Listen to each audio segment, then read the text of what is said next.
Bini, may 8 bonggang sorpresa para sa mga blooms. Ang kanilang sorpresa, alamin!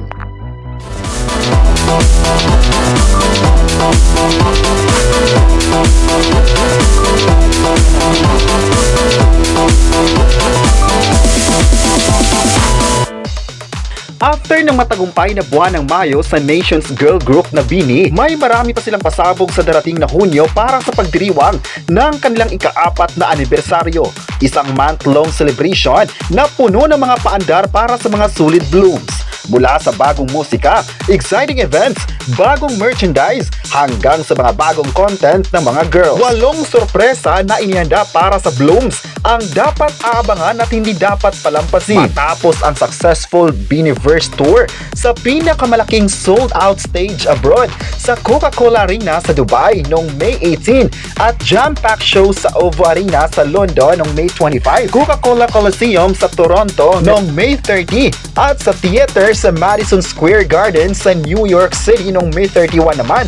Marami pang shows ang naka-line up. Bini ang unang Filipino girl group na bumiyahe sakay ng isang touring bus at iikot sa iba't ibang cities abroad para sa mga susunod na 10 legs ng Biniverse World Tour the Theater, the MGM National Harbor sa Washington, D.C. at ilan pang theater sa labas ng bansa. Sa pagitan ng mga show at rehearsal, abala rin ang mga girls sa mga guestings, interviews at courtesy calls. Kasunod ng tagumpay ng kanilang performance video na Zero Pressure, handa na ang mga girls para sa kanilang bagong kantang Shagidi, ang special na tour single na ilalunch sa June 5. Siguradong kagigiliwan ang kanilang newest single na nagsimula sa isang spontaneous na laro ng Shagidi Shapupu na masayang chant at sayawan hanggang sa maging isang playful na track na pinagsasama ang cultural dance at global pop appeal. 4 na episode ng variety show ng Bini, ang Bini versus nila Maloy,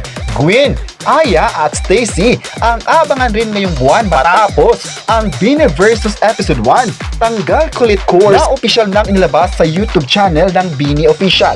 Ang mga bagong episodes at magpi-premiere tuwing Miyerkules 8pm. Isa pang first para sa Bini ang Biniverse at Chorus, isang songwriting festival na may temang Bini Music for Blooms by Blooms na nagbubukas ng pintuan para sa mga aspiring songwriters na maging bahagi ng musikal na paglalakbay ng Bini. June 11 para sa Happy Blooms Day, Bini 4th Anniversary, isang pagdiriwang ng Bini at kanilang mga taga-suporta sa Ayala Trinoma Mall na puno ng mga activities para sa mga blooms na sumusuporta sa Nations Girl Group mula noong 2021. Kayo, ano ang masabi nyo na may paandar ang Bini sa taong ito? I-comment na kung proud din na kayo sa Bini at huwag kalimutang i-subscribe ang ating YouTube channel.